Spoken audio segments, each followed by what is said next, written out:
advantage is not just that they don't have as good adhesion on a dry circuit as slick tyres do. It is that they will be completely destroyed. In fact, you'll have no tyre tread left and be through to the canvas by the end of a race if the road dries out and you're running on wet. I noticed that missing from the lineup on the grid there initially was Norris Farrow, who also appears to be out. Yes, and I believe that's because Norris told me he didn't have any full wet weather tyres and has committed just to riding in the dry. So he's decided, obviously, that the conditions are too bad for him to start off on slick tyres. It really is a toss-up as to what you'd pick just at the moment, because it's stopped raining, I believe, here, and is going to dry quite quickly, but the track is definitely wet around most of the circuit. It's really an odd circuit, this. I'm not sure if it's because of the tarmac surface or just the weather conditions that prevail here on Boxing Day, but we've seen in the past with wet weather that it can dry. You can notice the difference in wet and dry even in the space of one lap. Yes, and it's a very difficult problem for the riders, because as they ride round, they've got to remember exactly how dry it was the lap before and say, well, is it going to be a bit drier this time, and then commit themselves to the corner at a speed which will suit the conditions they hope to find there. That's if they're going to really make, you know, the very best use of the available traction, because you can't see halfway around the corner. Most of these corners here at Whanganui are blind because of the hay bales and so forth, and you saw a big slide there from one of the riders as he went through the S's, proving that it still is very, very slippery, and it's going to be entertaining, to say the very least.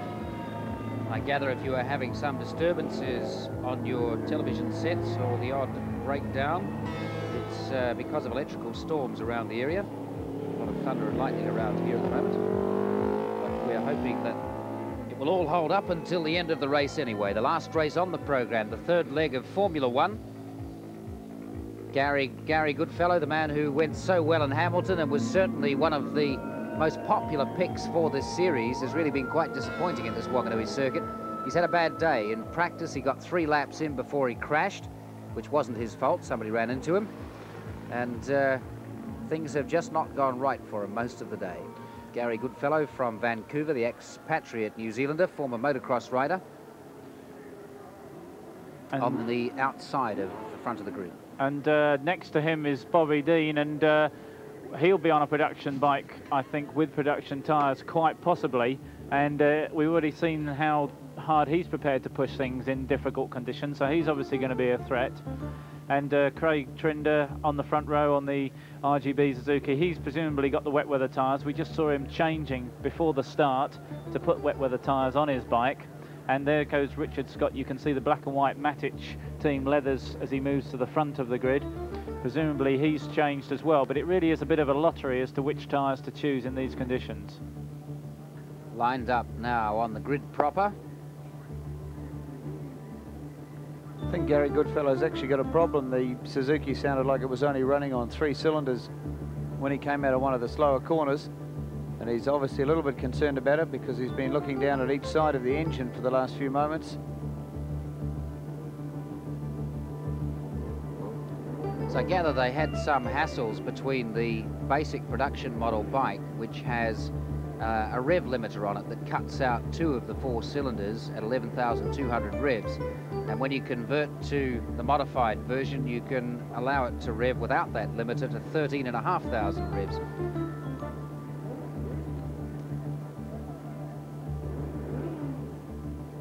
Robbie Dean in the midst of the front row.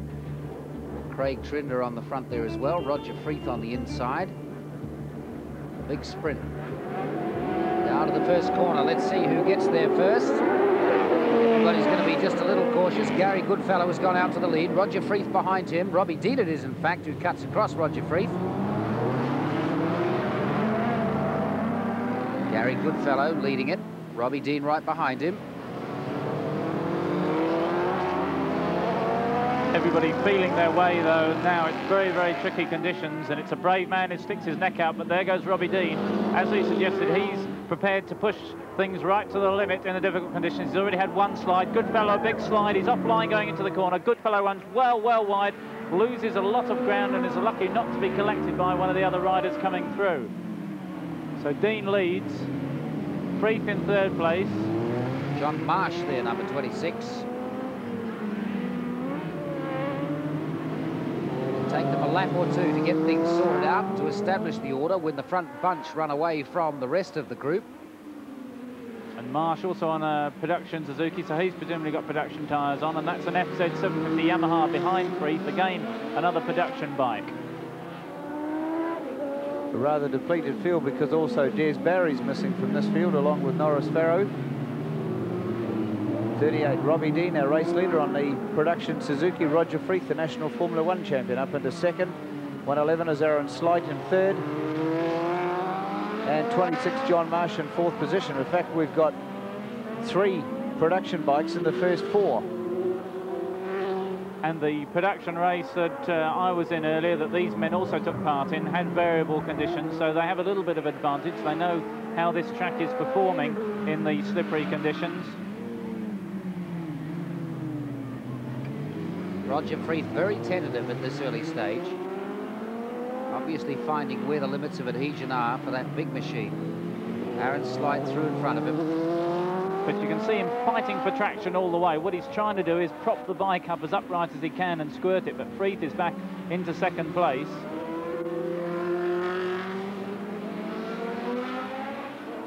And the big question is, where's Richard Scott?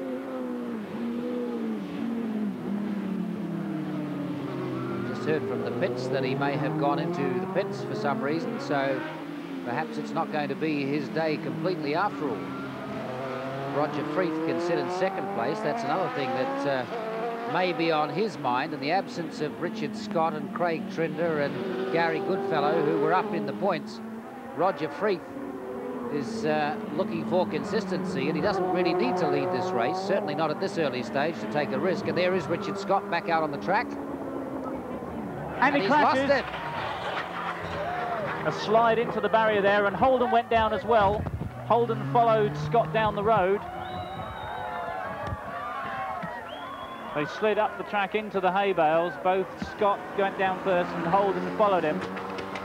It's well protected by hay bales there, and with any luck there won't be any serious injuries for either riders because there's well packed with straw bales. Difficult to see what Scott did wrong. It's most likely that he lost it on the brakes, because that would be just where he's dabbing the brakes there before he peels off into the corner, and hit a slippery patch, and down he went. But that's the end of Scott's racing afternoon, and very unlucky for Holden to follow him up the road.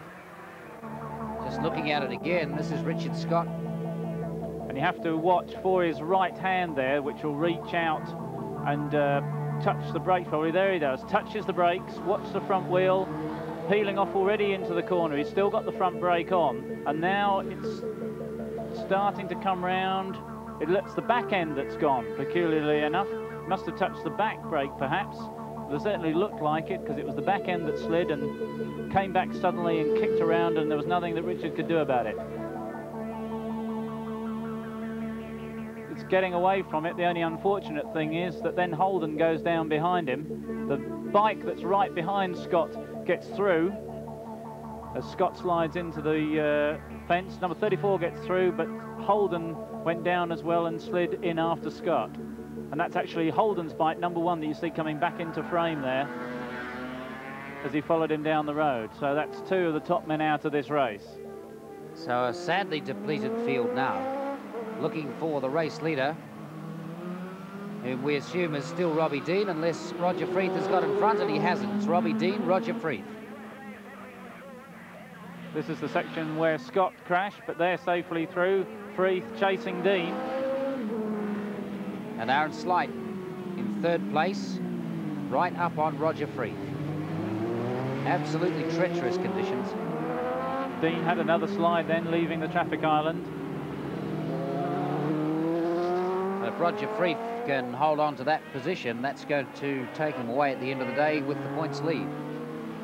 Well, certainly 4 marks to Aaron Slight for the amount of experience that he's had in road racing to be running within this company, but I think it's also a very creditable performance for both Robbie Dean and Aaron Slight. But there's Roger Freeth looking for the run up the inside.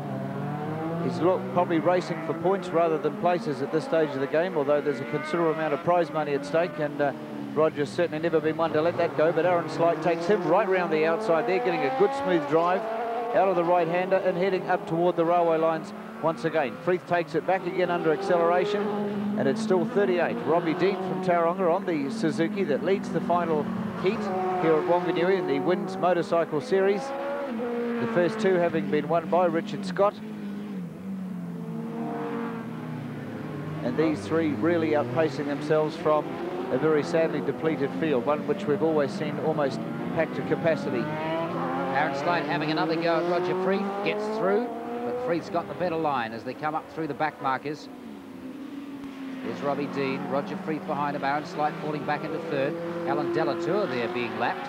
And Dennis Ireland as well. Now, presumably Dennis is out on the wrong tyres. I can't imagine him being lapped if he was on the right tyres. Perhaps he's gone out in slicks, and Craig Trinder lapped as well. So all these top riders being lapped by Robbie Dean, the leader. Trinder puts his hand up, which shows the fact that he's not seriously contesting the race at the moment, and Aaron Slide being chased by Roger Freeth. Aaron Slide getting very, very untidy on the last lap. He's in pursuit of Robbie Dean, but he's certainly, he's 11/10, as you mentioned earlier on, Tony. He's throwing a little bit of caution to the wind on a particularly demanding circuit, certainly made a little more demanding because of the damp conditions. And of course, Roger Freeth's an old and wily campaigner. He knows that it's a race for a championship and won't be sticking his neck out. And we've just heard from the pits that they are considering shortening the race to 10 laps. I wonder if the riders know that. And Aaron Slide hopes it's going to run a little bit longer because he's gradually reeling in Robbie Dean. Dean probably wishes the race would end just then. Reeling in Robbie Dean and overtaking him are two different things, as many riders have found out in the past. But Robbie Dean doing exceptionally well on the production GSX 750R. It's an interesting comparison. There's Freeth having a bit of a slide. An interesting comparison between the two leading machines. The Suzuki is lighter than the Yamaha, so comes out of corners and brakes a bit better than the Yamaha does. But the Yamaha really does perform superbly through the sweeping corners in this circuit, like through the S's there. Yes, the leading bike that Robbie Dean is riding, the GSX R750 Suzuki, is a phenomenal improvement on last year. And there's Aaron Slide through on him. Terrific thing, as Robbie Dean was pulling a bit of a wheelie away from the traffic island, Slide just got the drive out of the corner on him and just pulled alongside and was inside him going into the next corner. Almost a lottery as to where to stick the back wheel to get the best traction out of corners, but Aaron Slide, who's been riding well all day, overtaking Robbie Dean. Robbie Dean trying to pull it back. But he runs wide there. He's trying very hard and in fact has lost ground by getting into the corner a little bit too wide and perhaps getting in there in the wrong gear, and he has another slide as he runs wide again. So in his desperation to keep track of Slide, he's actually losing a little bit of ground. I think Roger Freeth has probably eased off a little bit, choosing not to foot it with these two production riders in the final heat today. Obviously going to conserve those points of his. He's in a very safe third position, and there's really not much point in getting involved with the battle that you can see going on up here between Aaron Slide and Robbie Dean. Both of them really having one hell of a job to keep these things on the island, so to speak. And both of them really not a threat in terms of points. No, definitely not. Well, the interesting thing is that the production tyres that they're both using, they're not really very good in the torrential rain, which we have had earlier today, but they are good in these conditions, which are very, very patchy, as you can see. They're almost dry there, and there are other places where there's water lying on the surface. They're on lap 9, and the race, in fact, we've just heard from the pits, has been shortened to 12. So 3 to go. And the railway lines, as they cross there, are very tricky because they sort of kick the bike a little bit and are likely to promote a slide, much worse in the wet than they are in the dry. But Dean now closed up right behind Aaron Slide again and probably will be looking to pass him on the brakes because that's where the Suzuki has an advantage over the Yamaha. It's so light, it does stop a little easier. We're just talking briefly about the difference between last year's and this year's Suzuki 750s. Robert Holden was telling us earlier that he went to Manfield and immediately was doing 2 seconds quicker than he had on the previous year's bike, first time out. It's lighter, it's about 188 kilos, whereas the old one was 210 odd, so it brakes better, handles better, and has better horsepower. But Aaron Slight pulled out a bit of a lead again there, and Robbie Dean runs wide, too late on the brakes, trying to make up ground, and that's given another advantage to Aaron Slight. Aaron was getting away from him on a couple of points, accelerating out of the corners, and Robbie trying to make it up out on the brakes, having another slide there, trying to make it up on the brakes, ran wide actually, and has now lost touch a little bit. You really need a very, very fine touch, a fine feel to be able to ride a motorcycle in these conditions, particularly if you're trying to compete. Robbie Dean being dropped off just a little, trying to get it back, but every time he gets on the gas, the tail starts to slide. Aaron Slight having a little bit of a slide there, and the rain's falling again. So this may change things too, as the production bike's tyres get a little heavier rain on the surface. They're already slipping around a fair amount. The slightest wrong move, and this is going to be white flag this time round. So Aaron Slight with Robbie Dean right behind him. Roger Freeth having dropped back quite a substantial margin in third place. And Dean runs wide once again, got into the corner too hot, and has really, I think, shot his bolt that time, because he hasn't really got a lot of a track left to make up the disadvantage he's now feeling to Aaron Slight. Well, one hopes that we're going to have fine weather for the Manfield meeting on Saturday and Sunday, where I'm sure it is going to be a very exciting day with Formula 1, Formula 2 and all the other classes as well. The last round of the WIN Series, spread over the 2 days at a purpose-built circuit, Manfield, which is probably the best motor racing circuit in the country. And Slight, the rain is falling quite hard and making it a lot slippery now, and of course Slight doesn't realise how much of an advantage he has over Robbie Dean. And there's still a corner to negotiate. He's having another slide, and this one's very, very slippery. He can't allow himself to run off camber, but he's got to get on the power as soon as he can, knowing that Dean must be behind him, and he seems to have done so. Well, I'm sure he'd be pleased to have finished that last Formula 1 race. Production bikes, first and second. Aaron Slight on the Yamaha, Robbie Dean on the Suzuki, and then go back to the Formula 1 purpose-built bike of Roger Freeth, the Macintosh-framed Suzuki 1135. Just not competitive in conditions as slippery as that, where the power's not able to be used, and a bike that is essentially built for long, fast corners. With a very much depleted field, we lost Robert Holden, we lost Richard Scott, we lost Norris Farrow, and so the two production bikes. This is the last section of the last lap for Aaron Slight, with Robbie Dean right on his tail, trying to keep the bikes as upright as possible for braking and acceleration to get the maximum traction. Perhaps another couple of laps, had the race been the original length, might have told the difference. Both Robbie Dean and Aaron Slight getting very sideways on lots of patches of the circuit, looking to get by with a lot of luck. And the rain coming down very heavily just as they completed the last lap, and a race shortened by 3 laps because of the conditions. I think it was a good ride from Aaron Slight there, and he's certainly somebody worth looking to in the future. He rode that machine well. He certainly used every ounce of traction that was available. You can see him do it there. One end goes, the back end goes, the front end slides a little bit, and he's just riding it right on the ragged edge. But that's where all races are won, of course.